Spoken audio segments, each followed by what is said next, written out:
தமிழ் செல்வியை ரொம்பவே புகழ்ந்து பாராட்டி பேசிட்டு இருக்காரு அமைச்சர். இதை பார்க்கும்போது ரொம்பவே சந்தோஷமா இருக்குது ராஜாங்கத்துக்கு. என்னைக்கும் இல்லாமல் இங்கே அமைச்சரே தமிழ் செல்வியை புகழ்ந்து பேசுகிறாருன்னா கண்டிப்பாக இங்கே தமிழ் செல்வி நமக்காக எல்லா விஷயத்துலையுமே பார்த்து பார்த்து செய்கிறா. இவளை போய் இப்படி ஒதுக்கி நிப்பாட்டி அங்கே கார் செட்டில் தங்க வச்சிட்டோமே அப்படின்னு ஒரு பக்கம் ரொம்பவே மனசு வேதனைப்படுறாரு. அப்பத்தாவும் ராஜாங்கத்துக்கிட்ட இந்த தமிழ் செல்வி இப்படி உன்னை தலை நிமிர வைப்பான்னு நானே நினச்சி பார்க்கல ராஜாங்கம். நீ என்னவோ தலை குனிஞ்சி அவமானப்பட்டு நிற்க போறியோன்னுட்டு ஒவ்வொரு நேரமும் எனக்கு அவ்வளோ மனசு வேதனையாக இருக்குது. நீ இன்னைக்கு உன் மருமக தமிழ் செல்வியால் தான் இம்புட்டு சந்தோஷமாக இருக்க. அதை பார்க்கும்போது குடும்பத்தில் உள்ள எல்லாரும் எவ்வளோ சந்தோஷமாக இருக்கும் தெரியுமா? அது மட்டும் இல்லை, நீ தமிழ் செல்வியை மனசார ஏற்றுக்கோ. அவள் தான் இந்த வீட்டு மருமகன்னு சொல்லி நீ ஏற்றுக்கிட்டேன்னு வச்சுக்கோயேன். சேதுவும் தமிழ் செல்வி கூட ரொம்பவே சந்தோஷமாக வாழ ஆரம்பிச்சிருவான் அப்படின்னு சொல்லும்போது ராஜாங்கம் இங்கே அப்பத்தா கிட்ட சொல்கிறாங்க, அம்மா எல்லாமே நடக்கும்போது நல்லபடியாக நடக்கும். அமைச்சர் வேற வந்துட்டு இருக்காரு அப்படின்னு சொல்ல, அமைச்சர் நம்ம வீட்டு தேடி வராருன்னா அதுக்கும் காரணம் ஓ மருமக தமிழ் செல்வி தானடா அப்படின்னு சொல்கிற போது இங்கே ராஜாங்கமோ ஆமாம்மா அப்படின்னு சொல்லிட்டு உள்ளே வராங்க. இங்கே அமைச்சர் ராஜாங்கம்னு எல்லாருமே உள்ளே வந்துடுறாங்க. ஆனால் தமிழ் செல்வி வெளியிலேயே நின்று ரொம்ப சந்தோஷமாக இருக்காங்க. பரவாயில்ல மாமா இல்லாமல் இன்னைக்கு ரொம்ப சந்தோஷமாக இருக்காங்க. நாம் பேசின பேச்சால் எல்லாரோட மனசையும் மாற்றி மாமாவுக்கே ஓட்டு போடுற மாதிரி செஞ்சிட்டோம் அப்படின்னு சொல்லி யோசிக்கிறாங்க. உடனே அங்கே வந்து அமைச்சரும், என்ன ராஜாங்கம் ஓ மருமக என்னவோ வெளியிலேயே நிற்கிறா, நாம் மட்டும்தானே வீட்டுக்குள்ளே வரோம் அப்படின்னு சொல்ல, ராஜாங்கமும் இங்கே அப்பத்தாவும் உடனே ஏய் தமிழ் செல்வி வீட்டுக்குள்ளே வா அப்படின்னு சொல்லி கூப்பிடுறாங்க. என்னைக்கும் இல்லாமல் இன்னைக்கு நம்மளை உள்ள வேற கூப்பிடுறாங்களேன்னு சொல்லி இங்கே ரொம்ப சந்தோஷம் தாங்கவே முடியல தமிழ் செல்விக்கு. அங்கே உடனே ஓடி போய் நிற்கிறாங்க. உடனே இங்கே அமைச்சரும் ஓ மருமக என்ன படிச்சிருக்காங்க எவ்வளோ படிச்சிருக்காங்கன்னு எனக்கு தெரியாது, ஆனால் இன்னைக்கு அவங்க பேசின பேச்சால் நான் ரொம்பவே சந்தோஷமாக இருந்தேன். அது மட்டும் இல்லாமல் நம்ம கட்சிக்கு இப்படி ஒரு ஆள் தான் தேவை ராஜாங்கோ. அதனால் இனி நீ பிரச்சாரத்துக்குன்னு போகும்போது கண்டிப்பாக உன் மருமக தமிழ் செல்வியவும் கூட கூட்டிகிட்டு போனால் உனக்கு கண்டிப்பாக நிறைய பேர் ஓட்டு போடுவாங்க. நீ கண்டிப்பாக இதில் ஜெயிச்சிடலாம் அப்படின்னு சொல்ல, இங்கே ராஜாங்கமும் தமிழ் செல்வியை பார்த்து ரொம்பவே சந்தோஷமாக சிரிக்கிறாரு. அப்பத்தாவும் எங்கள் வீட்டு மருமக சாதாரண பொண்ணு கிடையாது, அவள் நல்லா படிக்கிற பிள்ளை. மேற்கொண்டு அவளை படிக்க வைக்கணும்னு வேறு நாங்கள் யோசனை பண்ணிகிட்டு இருக்கோம். அவள் இப்போவே +2 வரைக்கும் படிச்சிருக்கா அப்படின்னு சொல்லி பெருமையாக பேசுகிறாங்க. இங்கே யோசிக்கிறாங்க ஈஸ்வரியும் தாமரையும். இவ படிக்கவே கூடாதுன்னு மாமா புத்தகத்தெல்லாம் ஓரமாக வைக்க சொன்னாங்க. இவ படிச்சிடவே கூடாது, மேற்கொண்டு இவ டாக்டர் ஆகிடக்கூடாதுன்னு நாங்களாம் பெரிய பெரிய திட்டம் போட்டுட்ருக்கோம். இதில் ஒரு பக்கம் வீட்டுக்கு வந்த அமைச்சர் புகழ்ந்து பாராட்டி பேசுகிறாரு இந்த தமிழை பார்த்து.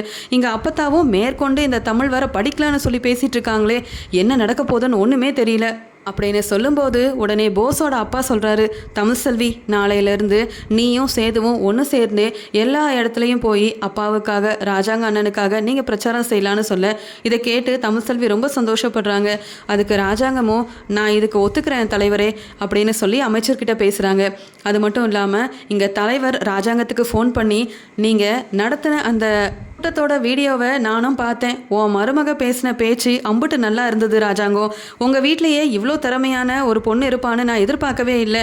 இனி நம்ம கட்சியில் அவங்க இணைஞ்சா கூட ரொம்ப நல்லா தான் இருக்கும் அப்படின்னு சொல்லும்போது இங்கே தலைவரே இங்கே தமிழ் செல்வியை இம்புட்டு பாராட்டி பேசும்போது அவளுடைய அருமை பெருமை இந்த வீட்டில் உள்ள எங்களுக்கு தான் தெரியாமல் இருந்திருக்கு போல அப்படின்னு ராஜாங்கம் நினைக்கிறாரு. அமைச்சரும் தலைவரும் இப்படி சொன்னதால் இனி எல்லா இடத்துக்கும் போய் தமிழ் செல்வியும் என் பையன் சேதுவுமே பிரச்சாரம் செய்யட்டும், அதுவும் நல்லது தான் அப்படின்னு நினைக்கிறாரு ராஜாங்கம்.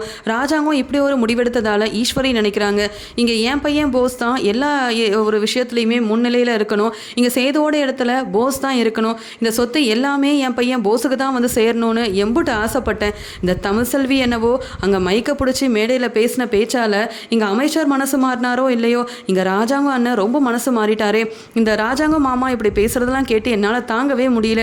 அப்படி இருக்கும்போது சேதுவும் தமிழ் செல்வியும் ஒன்று சேர்ந்துல நாளைக்கு பிரச்சாரத்துக்கு போகிறாங்களா அப்படின்ற மாதிரி ரொம்பவே ஆச்சரியமாக பார்க்குறாங்க.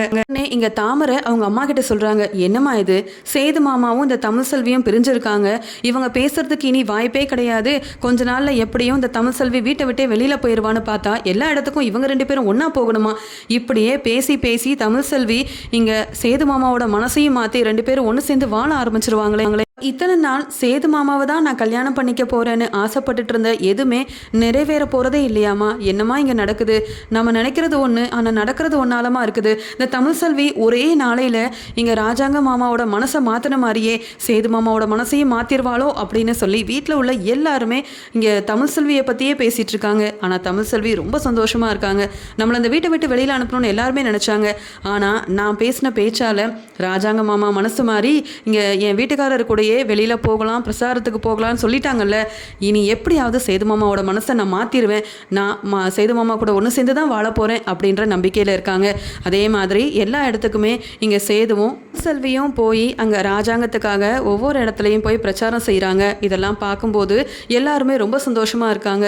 என்னதான் இந்த பொண்ணை வந்து மருமகளே இல்லைன்னு ஒதுக்கி வச்சாலும் அந்த குடும்பத்துக்காக தமிழ்செல்வி எம்பிட்டு பெரிய வேலை செஞ்சிருக்கா. ராஜாங்கத்தோட மருமக தமிழ்செல்வியை நினச்சி பார்க்கும்போது எங்களுக்கே அவ்வளோ பெருமையாக இருக்குன்னு சொல்லி எல்லாருமே இங்கே தமிழ்செல்வியை பற்றி தான் புகழ்ந்து பாராட்டி பேசிகிட்டு இருக்காங்க. இதெல்லாம் கேட்டுட்டு இருக்க சேதுவுக்கு ரொம்ப பெருமையாகவே இருக்குது. அப்பா யார் முன்னாடி அவமானப்பட்டு நிற்கக்கூடாதுன்னு எங்கள் அப்பாவுக்கு இவ்வளோ பெரிய புகழையும் பாராட்டையும் தேடி தந்ததே இந்த தமிழ்செல்வி தான் அப்படின்னு சொல்லி தமிழ்செல்விக்காக தன்னுடைய மனசை மாற்றிக்கிட்டு தமிழ்செல்வி கூட ஒன்று சேர்ந்து வாழ ஆசைப்படுறாரு சேது.